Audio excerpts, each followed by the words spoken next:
Welcome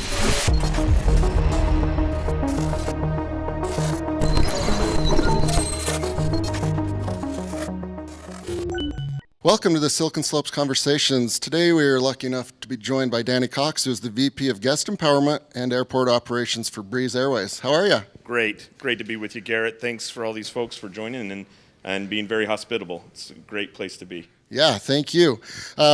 First person guest from an airline, so thank you. I'm looking forward to getting some questions answered that only somebody like you could answer. Awesome. And then we will open it up for questions towards the end from the audience. Let's start with a little bit of your story and weave that into kind of the founding story of Breeze Airline. Perfect. So my story starts in a hayfield in southern Utah, and I realized I was not good at that, and I didn't want to do that for a while. I was good at eating the beef that my brothers are great at raising, but I was not good at anything else. But I recognized I hated inefficiency. I hated wasting time.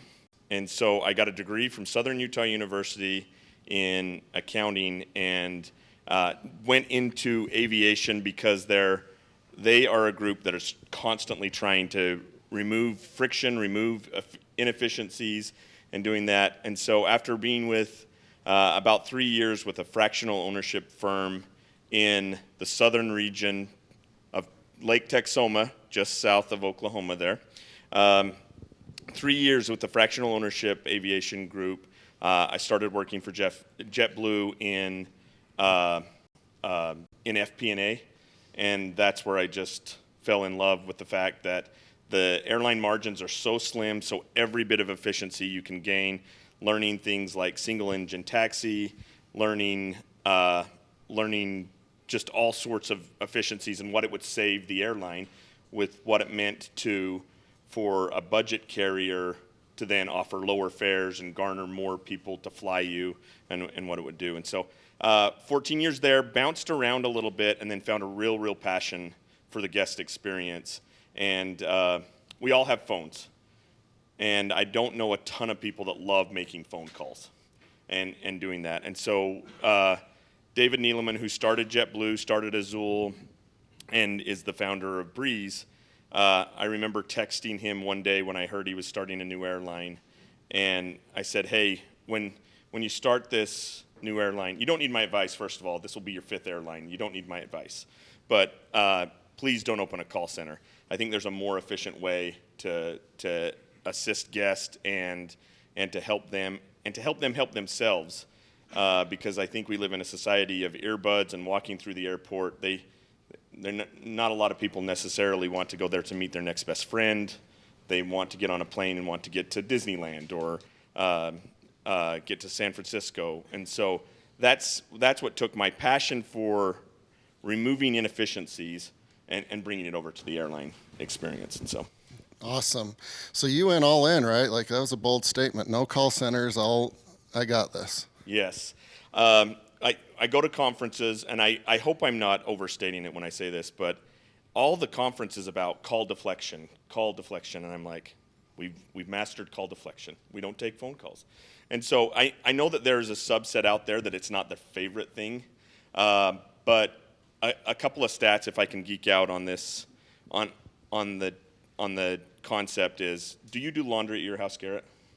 Are you the laundry doer? Sometimes. You're the laundry doer sometimes. How long does it take you to do a load of laundry? About a week. Exactly. Anybody quicker than Garrett at doing their laundry? Lies. Who you got? What do you? Yeah. Nice. 24-hour turnaround. Anybody improve upon that? What you got? About 4 hours. 4 hours. Okay. I contest that all of you are wrong, lovingly. I think your washing machine is either working for a week, 24 hours, or 4 hours. I think laundry is 4 5-minute increments that really take your time. And with the power of a smartwatch, if you're a laundry anal retentive person like me, it is, my washing machine tells me it's going to finish in 35 minutes. I say, set a timer for 35 minutes. And I go about my day. And then in 35 minutes, I move it to the dryer. Then my dryer, I don't know why it's like this, but it takes 120 minutes to dry it. Is this real? I don't know why. But I don't care. I set a timer for 120 minutes, and I come back, and I think laundry takes 20 minutes. No offense to your week-long thing. And so one of the passions that I have is I think that a lot of the engagement that we need to have with our guests when it comes to the experience in travel is kind of like that concept. If we can condition our guest in a kind way, it's Kindness Week, and Breeze is celebrating Kindness Week, and encourage all of you to be kind. But if we can condition our guests to say, if I get a response, if I get this figured out in the next 2 hours, and we want to be much quicker than that, by the way, but if I can get this figured out in the next 2 hours, and I only have to engage a couple of times along the way to get it figured out, I have my day back instead of an hour to 2 hours of this constant hold on that. So that's how I went all in. I think it's working. I think it's really working. We've got a great team, but sorry. I love it. You got to keep me on task here. No, I'll talk about it all this lines forever. up. It takes a week for me because I probably washed the same clothes 4 or 5 times. It's like, oh, those are still in there and they smell bad again. That mildew smell is not what I was going for. Yeah. So I'm probably not a good candidate to ever work for Breeze. Fair. Would be my guess. How old is Breeze? Breeze is 2.5 years from the time we were flying. So May 27th was our first flight. May 21st was our very first booking. This is all of 2021. 2021, what a great time to start an airline, huh? Just a great time. Whew, that was stressful. But yeah, so 2.5 years we've been flying. Several of us have been here. I've been here since 2018, setting things up and working, and the team just grew from there. But yeah, 2.5 years of existence. And you've got a team with a lot of experience and a lot of battle scars, and you've watched things evolve, right? Absolutely. We've got an absolute melting pot, which is great from a breadth of that. Sometimes we bump heads a little bit on, I'll say, an ultra low-cost carrier mentality. Those of you who are geeking out, the Spirit, the Frontier, the Allegiant mentality of the world. JetBlue's obviously not wanting to overly be connected with that. And then you have old Virgin America folks. So it's a lot of experience that we needed. We wanted to have insight from the different things, but we needed to make our own and not be any one of those. And so it's been neat how it's fleshed out. I was just talking to the team recently, and we were talking about some operational performances. You bring that many people with that much experience, there's a lot of operational opinions there. But in the last year, to see how it's molded into the right Breeze operation has been cool. Yeah, I bet. Because, a lot of startups start on a napkin or a whiteboard, right? And we were sitting down a little bit before this, and it's infinitely harder to do what you guys are doing and have done than a software startup or I'm going to sell some apples type of thing. You've got regulations, from what I hear. It's a FAA type of thing. You got to have a lot of money. That might be a swear word to me, but Might yes, be. I will be careful with that one. Yes. You can't cheaply buy a jet, right? You got a lot of competition. There's only so much space at airports. Yeah. Fuel is up and down constantly. You're just making it sound crazy for even trying this, Garrett. You're making it sound crazy. I'm trying to show how impressive the whole thing is. And then ultimately you have a lot of angry customers if you don't do it like perfect all the time. So what do you guys do to, ultimately differentiate yourselves? Explain a little bit of the business model and tie it into kind of your role of that guest empowerment. Yeah, if I was going to be really succinct, which is hard for me to do, one of my favorite headlines after we launched was JetBlue's nice at Spirit price. Somebody coined that headline. We didn't put that out. I thought that was, but I'm like, holy cows, that is almost exactly what we want to. And so as we differentiate and what we're trying to differentiate, you highlighted it on there. It's super expensive to start the airline the way we chose to start it, which was with these brand new A220s, in which the A220, see one of my friends here, I've sat next to him on one of the flights, Michael here, and it is a gorgeous plane. It's quiet, has these big windows, lets in a lot of light, all of the aesthetics type things that you don't buy a plane ticket. You buy a plane ticket to get to Southern California to go to Disneyland. But when you step on it, it's just a cool experience. And that's an expensive plane, but it's very, very fuel efficient. And we can take off from Provo, a shorter runway, and we can fly further than a lot of people can because it is so fuel efficient. And so one of the things that we're trying to differentiate is use that very efficient aircraft. There it is, efficiency again. I just love it, type of thing. That very efficient aircraft to get into smaller airports that have shorter runways, but fly them to places that guests really want to go. As you and I were talking in there, and we were thinking through Scranton, Pennsylvania. Yeah. Very excited. Office fans, we're there for you. We've got your Scranton route now. But it's like Scranton, they've not been underserved, but it's a schlep to get down to Philly from there. And so with a very efficient aircraft and very creative network planners, that same aircraft can fly twice or three times a week from Scranton down to Orlando, get those folks down to Disney World or whatever they want to get out of the winter or cold winter up there and get down there. And then that same exact plane, 3 other times a week, can go up to Portland, Maine and make that same trip down to Orlando. And so all of a sudden carving these little things out to where if we were to come in there with 5 or 6 flights a week, we wouldn't be differentiating. And all of a sudden, an airline that's big in Philadelphia recognizes, hey, they're taking some of our share. We can retaliate. We can do that kind of stuff. But coming in there with those markets, we can stimulate the market. We're not stealing really any of their guests. They're still seeing their profits and going. And we're stimulating something that maybe somebody who was taking a trip every other year, now they take that trip every year. And so the differentiation is getting into those niche markets and getting into those places that are a little bit underserved, and we're stimulating so the market as a whole is going up, and it's not we build a better widget and we steal somebody. We think we have built a better widget, but we're not dependent upon stealing them because we can stimulate with low fares and efficient operations. Yeah, and that is like trillions of hours of knowledge compiled into that like business strategy there. And, you know, we've got Scranton, Provo, Tulsa, Akron, Evansville, and then a long list of underserved or regional hubs.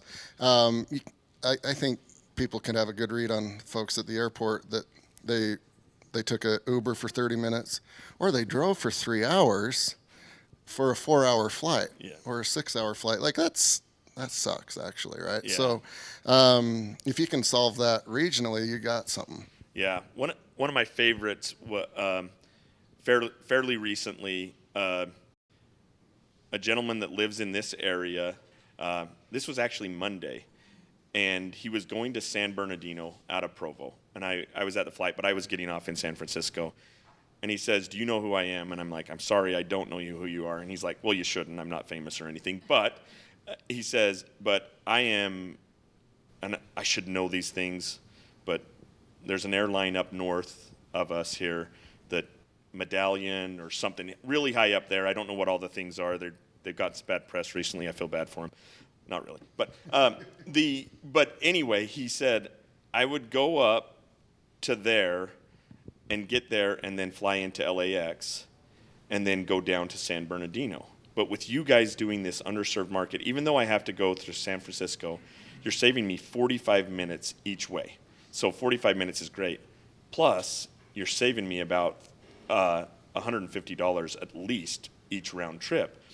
And that is the exact type of thing. We're getting people that major airlines serve very, very good from going to their hubs. But then you're right on that I've taken that San Bernardino drive, and it's an hour and a half on a good day to do that from LAX down to San Bernardino. But to get that person right in there, even with a connecting flight, and it's more efficient for them, is carving out the niche. And again, he's one person. It's a stimulated market that there's the opportunity that hopefully we're not having to steal too many people like that one. But he was proud to say, "Thank you. Please keep this going." And that's a market that seasonally does better than other times. And so he was just like, "Please don't let this flight go away because it's helping me out and serving me so well." Oh, for sure. Yeah, I've been hesitant to give this story, but I went from my front porch in Holiday, Utah to Disneyland front porch it was under 4 hours, actually, through Provo. And it was like pre 9/11. You showed up in a civilized way, parked your car, walked into the airport, waited 3 minutes in security, walked in, got a hot chocolate, walked on the plane. And it took a little nap, landed, and at Disneyland. So Yeah. I'm going to say, please don't stop doing that Don't either. stop doing that one. Yeah, I got a text from my neighbor, who I obviously encouraged to fly Breeze, and he said, what was he? Sleep in my own bed, and be at Disney when the park opens. Never would have thought that was possible. But I live over here in Lehigh. He took that 7:30 flight, I think it was, and he says, I can't believe this. I was there when the park opened. Yeah. And It's a very really cool. cool experience. And like we're talking about fun, like at Disneyland, but a lot of these folks in like Tulsa or Akron or Evansville, like they're, it might be oil and gas or like heavy manufacturing, and there's like gigantic Fortune 500 companies there, but these executives are still 4 hours away from an airport. And that's just got to wear on you after a while. Just connect here, taxi this, Uber that.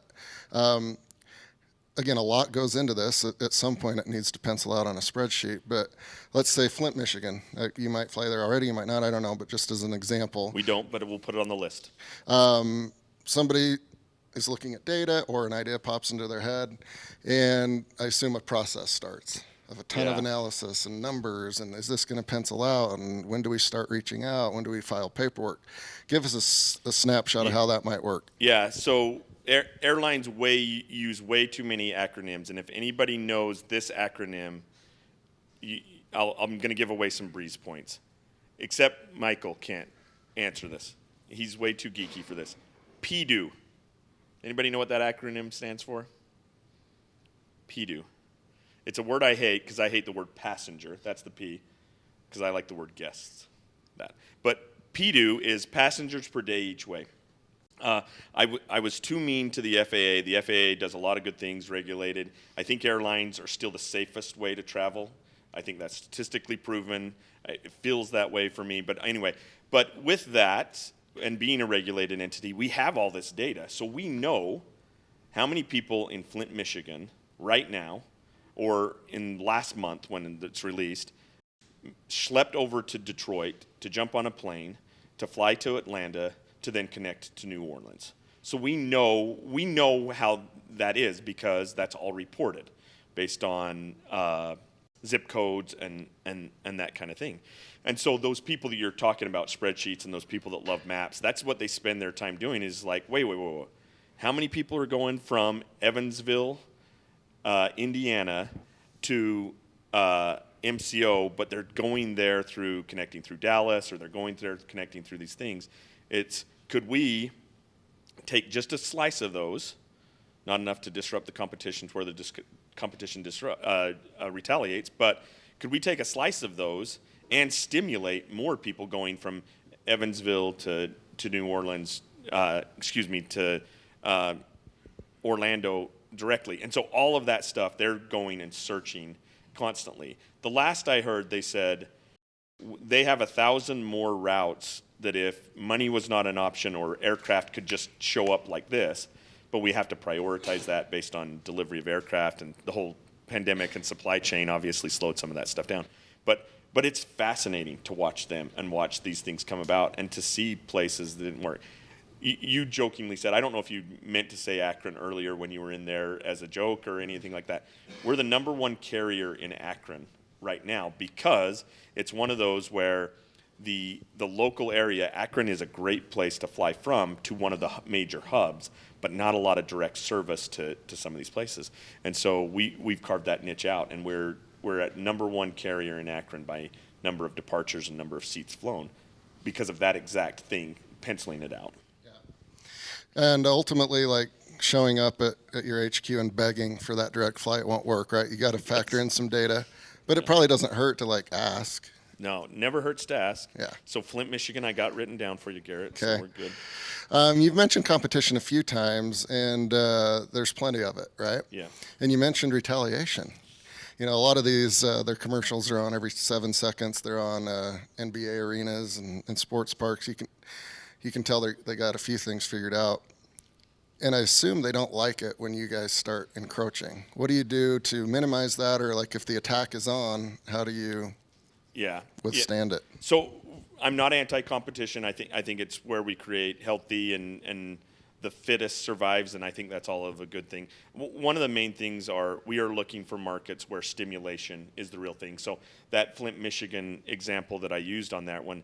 So the team there looks and says, you know, there's about a plane a week or 2 planes a week that go from there. So if that's about what's going there already, if we only took 15%, could we stimulate the other 85%, or could we stimulate it? And so the opportunity for us to stimulate is the number one way we keep the right balance of competition without antagonizing, if you will, on that. And we are also, as a brand new airline, we recognize that we depend a lot on the communities we're in for those communities to get involved. They've lost many of these communities have lost a lot of service, and so the community comes in to help out the competition type of either hotels that have been collecting a tax or something like that says, hey, we'll throw in some marketing. Give this a try for a little while. Would you be willing to do that? And so that's how we which that's available to every airline, but certain airlines have pulled out or don't want to take that. And so that's how we kind of strike that balance, because if we can stimulate additional travel, or I was on Pittsburgh's one of my favorite cities. The first place I ever flew was to Pittsburgh, and I'm with a family. I'm sitting there and I listened to a family, and the announcement just came on that we were about to land in Norfolk, Virginia, from Pittsburgh. And the mom, while holding an infant, and the father, while sitting next to a toddler, the mom just let out this sigh. And it was, do you realize we would just be out of our town by now if we were driving? We would just be outside of our town, and we're landing here. And the relief from that's not somebody we're stealing away from. That's somebody who just like, I do not want to take this hellish drive with 2 screaming kids on there, and they landed there, and grandma picks them up, and it's a great experience. And so stimulating that kind of experience is one of my favorite things, because those are individuals that were just looking for a better way and a more economical way than to do that horrible drive. Yeah, that's got to be a good feeling, right? Because like that's a big part of your title is guest experience. Yeah. And ultimately, at the end of the day, if like people are happy, that's a victory. Amen. I would assume. Amen. Because they usually spend more money if they're happy. Yeah. And don't send mean tweets and nasty emails. Let's talk a little bit more about that guest empowerment. For somebody like me who's kind of lives like it's 1986. I'm grateful that there's people like you that are worried about inefficiencies and like being kind and all of that. But I'm not a complainer. But I know a lot of complainers, and they're really good at it. And they can be quick and cutting and fast.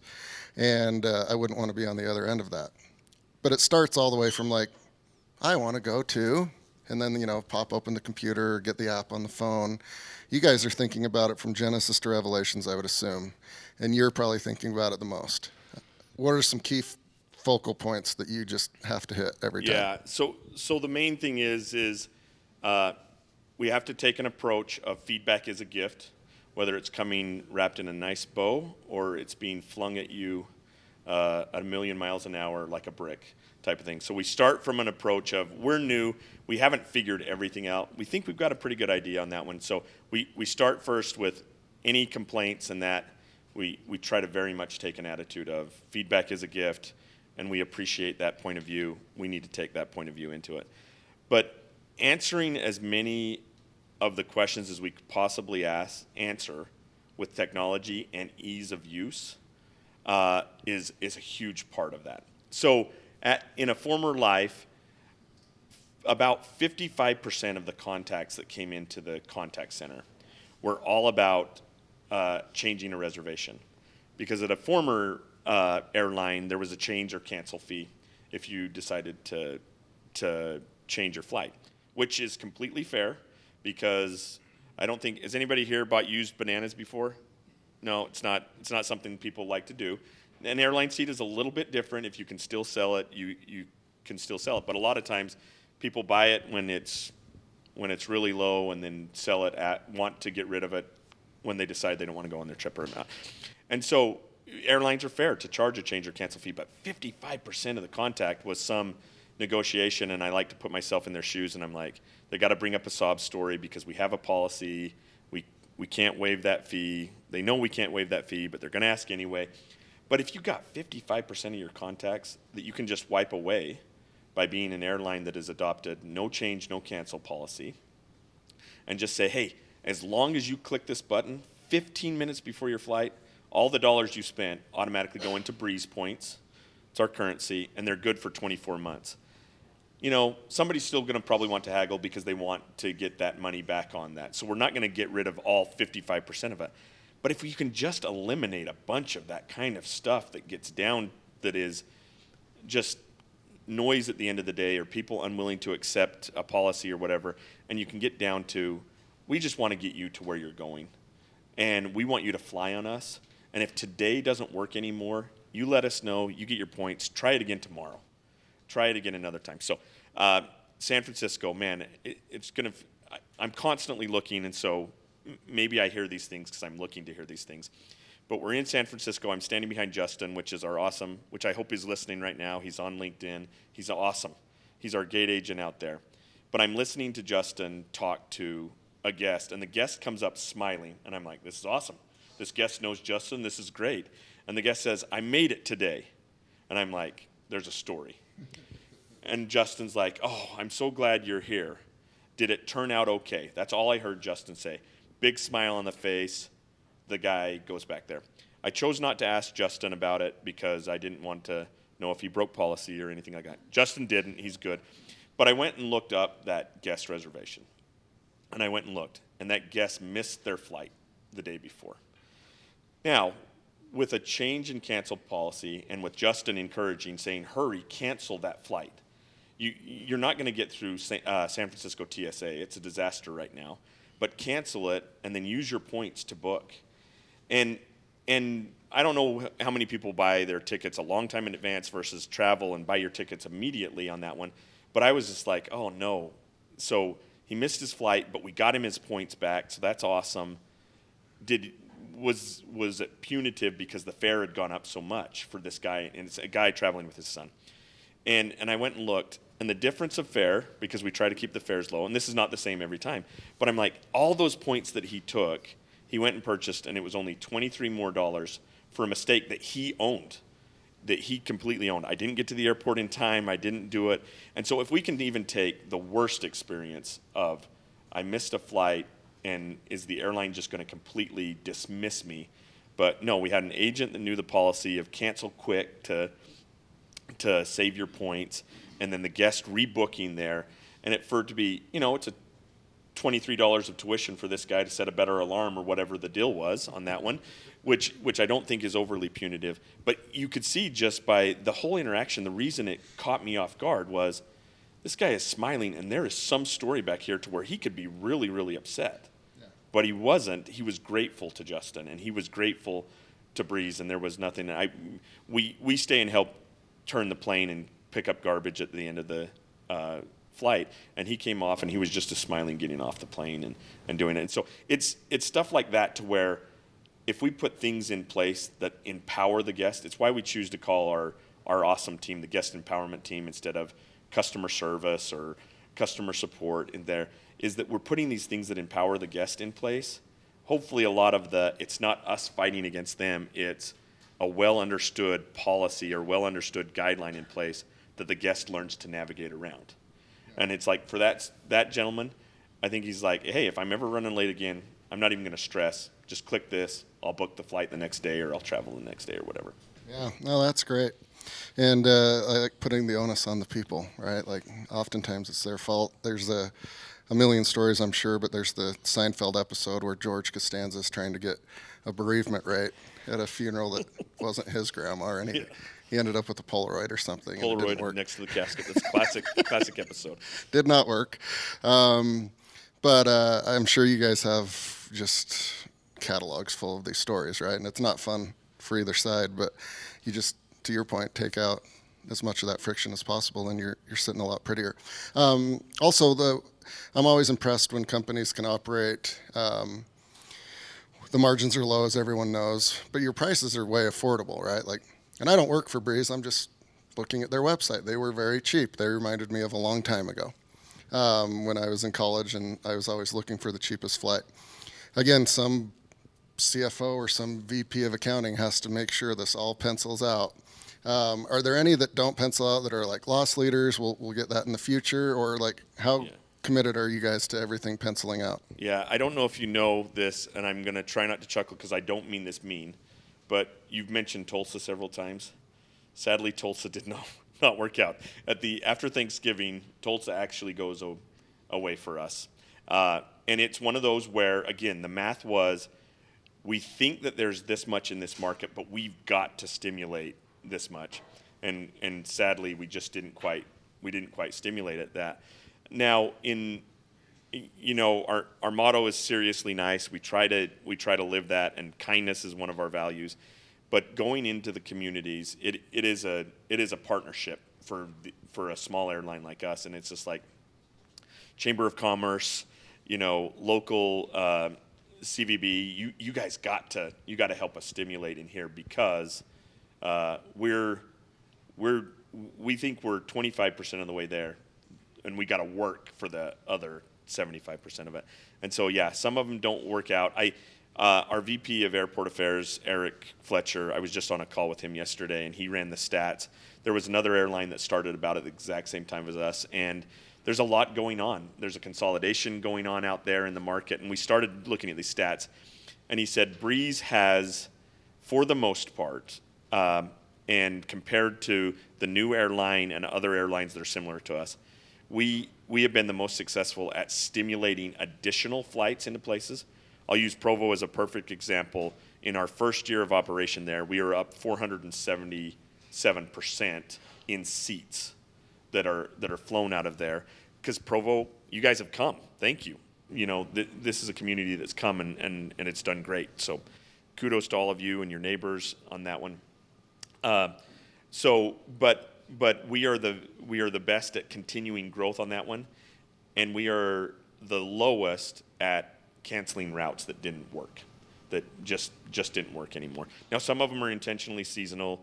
Not a lot of cold weather to cold weather in the winter cities that are flying. Some of those are seasonal, but from that measure, when it doesn't work, we try to be honest and upfront with the community, give the community an opportunity, and then put more of our marketing dollars towards it. But unfortunately, we've had 4 cities of the almost 50 we've opened, 4 of them that didn't work out. Yeah. Well, that's not to say it might not work out in the future there. Future, yep. Yeah. Let's get the microphone ready, and everyone get your courage up for some questions from the audience.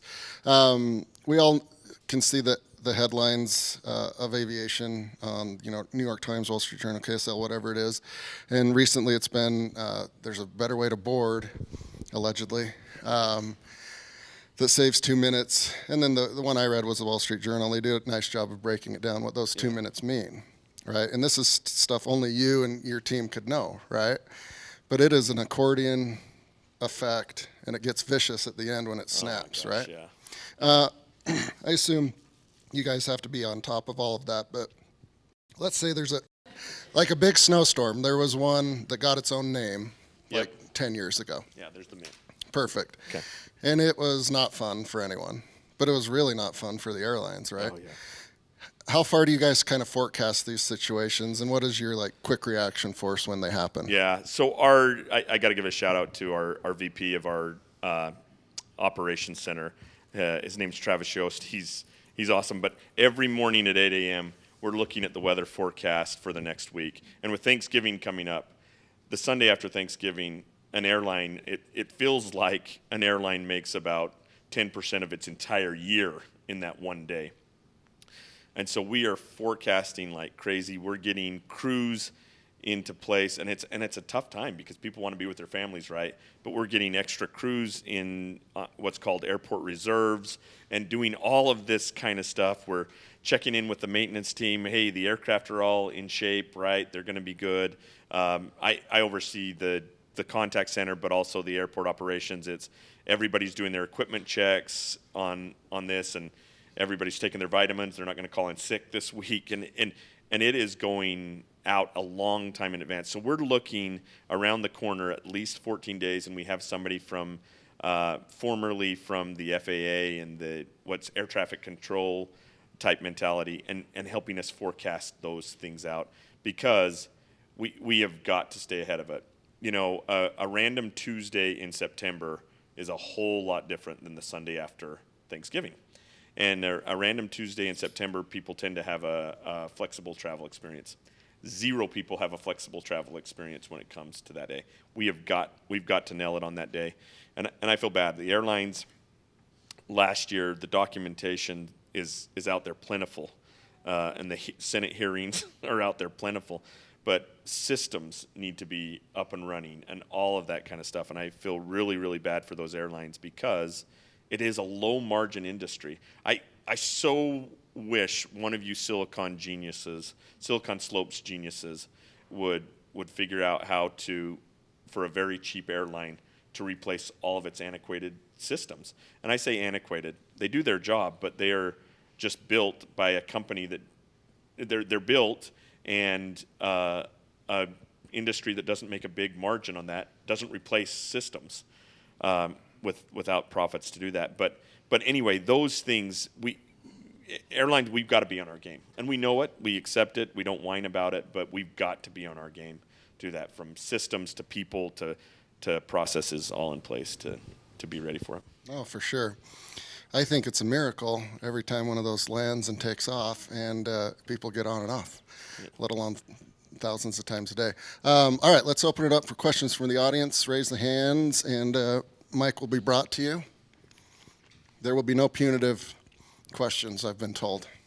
So I see all these ideas and schematics for changing how seats are supposed to be arranged on flights in the future so that airlines can cram more people onto the flights, and it just feels like year after year it gets worse in terms of flight experience. What is Breeze going to try to do, like, to keep the flights cheap but not have to cram 1,000 people onto a flight? It's a great, my favorite or least favorite is the one that's like a bunk bed type thing, where it's like you put your legs underneath the person in front of you, and you're like seriously inches away from the back of their seat, and they're kind of elevated above you. So I wouldn't necessarily want to fly that way, and I can only imagine the person near the window trying to get out to go to the restroom. So a couple of things that what we're trying to do is, I mentioned we had seriously nice. We like to think of our aircraft divided into 3 sections: nice, nicer, and nicest. On that one, we are one of the very few in our classification as airlines are classified that offers an upfront. We call it Ascent. We don't call it first class because we don't want Garrett here to think caviar's coming with that. It's a more comfortable seat for those people that are willing to pay a little bit more and want that extra legroom. And then in our nicest section, which we think is a very comparable price to what people who feel crammed have been saying, well, for this price, I'm not crammed in there. And then we are going to try to always have either leading or near leading in the economy section. That is pitch. Pitch is the measure of the distance on that one, to try to have that space in there so it doesn't feel super crammed in there. But we recognize that families that are looking for a very low price find those crammed in seats very valuable for them, because if there were less seats on a plane, the airlines would charge more for those seats, and hence that family would maybe be priced out, and then they're back to the car driving from Pittsburgh to Norfolk on that one. So one of the main measures that I love to do is we use NPS to score ours, and we ask down to questions about seat comfort and all of that stuff, and taking those things to measure to make sure we haven't gone too far to take it away, but to find and making sure that the price points aren't overly differentiated in between those. So it is really a value proposition to somebody versus a quality of life or I'm forced to have that seat. You made me have a really uncomfortable seat versus that seat. I understand I could have had a slightly more comfortable seat if I paid more, but this one is satisfactory to me. I don't know how well I answered the question, if I did a good enough job. Sounded good to me. A lot of science and factoring in personalities there. Okay, if you had final say in boarding, how would you board and why? If I had final say in boarding, how would I board and why? I get to be a little bit bipolar on this one, but if I had just efficiency final boarding, I would do back to front, out to in. And so there would be an algorithm that like the first 10 people on are the last 5 rows and they had the window seat, right? And then the second 10 people, group of 10, would be the aisle seats. Sorry, we have 2 different kinds of aircraft. It's 2x2 configuration and a 2x3 configuration. So we don't have a 3x3 configuration. So that's the way I would do it, just purely off of efficiency and getting out there. But I hate that as the father of 5 children, because I know that I'm separating for efficiency's sake. I'm actually becoming more inefficient because if I'm sitting all together as a family, why would I just separate the family to do that? And so you'd have to take a humanized algorithm to put it into there.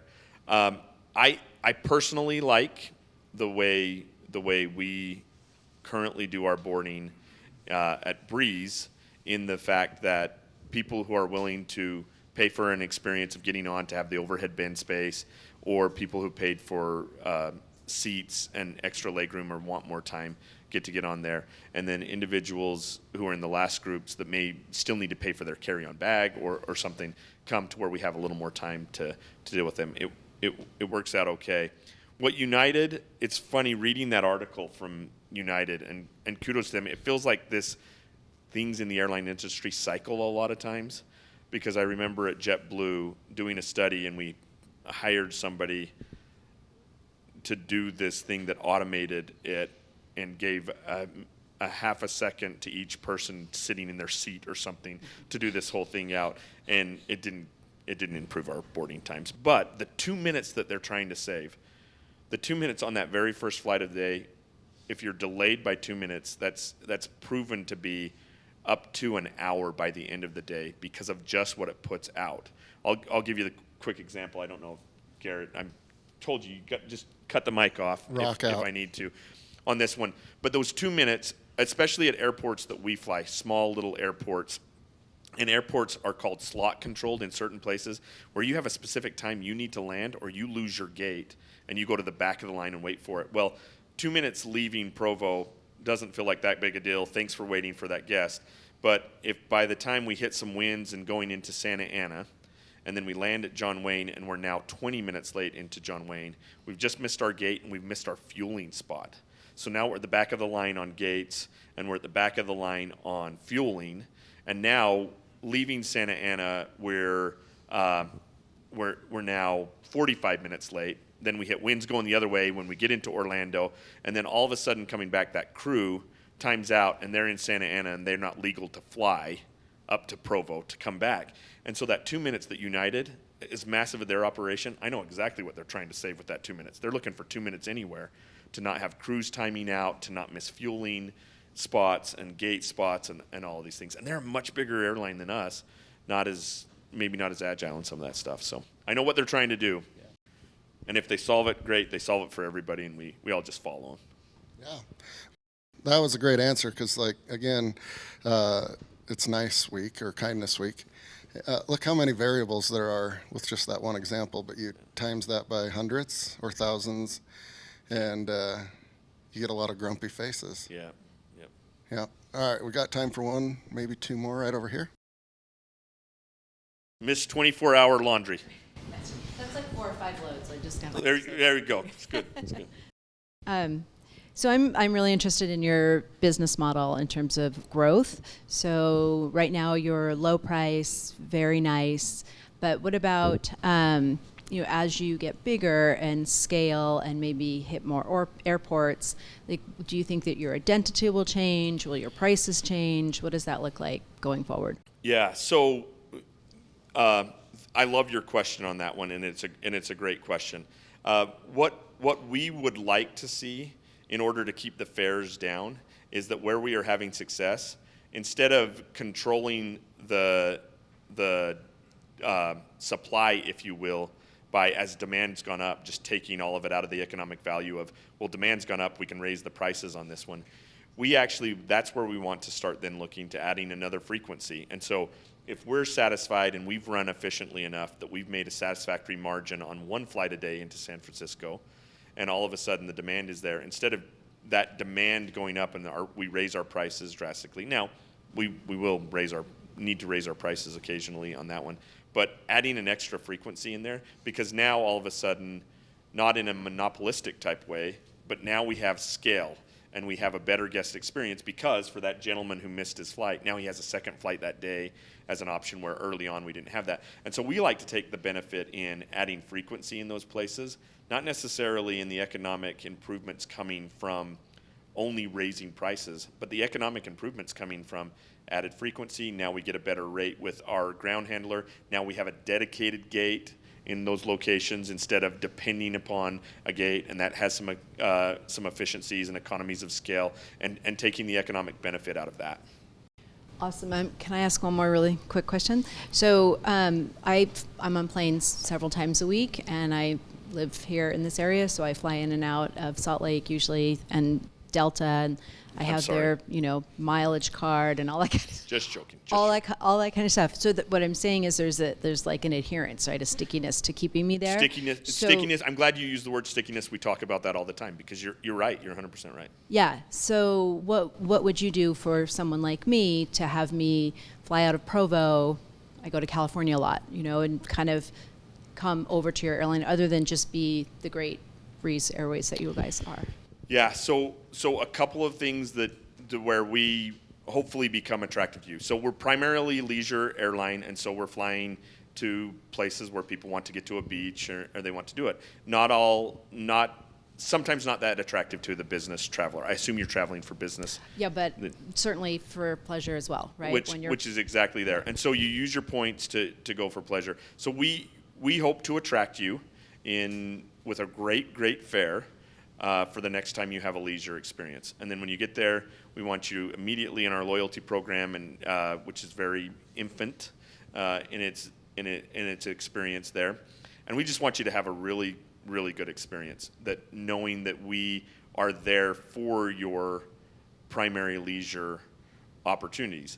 We're never going to I shouldn't say never, have the frequency at which, when your business travel, you need to have 3 or 4 flights a day because meetings cancel or meetings go late, and doing that type of thing. So we're not trying to overly attract you from the business experience, but if we're top of mind for your leisure experience, so that when it's your opportunity to come in there, we want you to try us. And then we want you to have a great experience, and then you try us next year instead of trying us that one time. We stimulated one extra trip out of you because it was such a great experience. And now all of a sudden we're your primary thought when it comes to leisure traveling, and all of a sudden you've accumulated enough points, you've taken it there, that occasionally it does work for the business experience to go. Again, it's all to us, I shouldn't say all about, but primarily about that stimulation. If we've made this seamless enough experience, and there's a quality of life that comes with a stimulated trip out of this, that's how we attract you, versus a cut and you're no longer diamond medallion, we're going to take you over, and now you're here, you're going to fly all that kind of stuff. We know that's probably not the very best thing for you, because we're not going Delta. My sister-in-law just took a new job in Denver. She's like, when is Breeze going to fly from Provo to Denver? And I'm like, can I show you the 47 flights a day that go from the Salt Lake area to Denver? We're probably not, because there's 47 flights a day, and it's really hard for us to stimulate any more out of that type of thing. But if we can become top of mind for leisure on that experience, then eventually maybe it comes. Awesome. Thank you. We've got time for one more, and correct me if I'm wrong, but everyone that asked a question gets a billion Breeze points, right? Billion on that one. I think that was courageous, and I will back that up. Not a billion, but I will back up. If we can get folks' names, we'll do Breeze points. Oh, well, that was a joke, but thank you. No, we'll do it. We'll make it happen. Time for one more Except now. for Dave Wilcox. He doesn't get it. Over there. She held the door for me on the way, and she is kind. There you go. In Kindness. Kindness Week, she was nice. Thank you. Okay, so what are the plans for international expansion? Are you approved for flying So I'm international glad routes? you said, "Are you approved for it?" We are currently not approved for it. Our aircraft, and so that plane, the plane that we fly, is awesome, and it could let me break it down to where cool places we want to go from Provo, if we can just do that. Anybody would love to go from Provo to Hawaii direct? That would be kind of cool, right? That would be awesome. So our plane can absolutely get that far, but because we're a brand new airline, we had to first get certified as an airline domestically. And then we had to get certified to even fly over water. No lie, I think this is no lie. The ops people will tell me if it is not. We had to get certified to be able to fly over from Florida over the Gulf to connect in there. It's all American airspace, but we had to be certified to fly over water to just do that. And so we had to spend hundreds of thousands of dollars just to certify to do that. So we first have to get each one of these certifications with the FAA to be certified to fly international. It's absolutely on our roadmap. We want to do it. We're just taking it in priority order. And it's pretty high. It's not the highest, but it's pretty high. Yeah. Very cool. Last question for me. It's on your website. So for the rich folks like Bill Gates and those folks, they can fly wherever they want, whenever they want, however they want.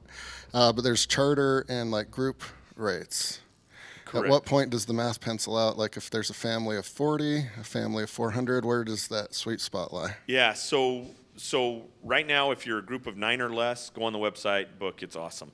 If you're a group of 10 I would probably go with about 100.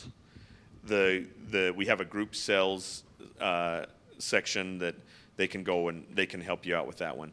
After you get over 100, charter might be an option for the group. So I don't know if BY is going to be bowl eligible. Taylor, they're going to get bowl eligible there.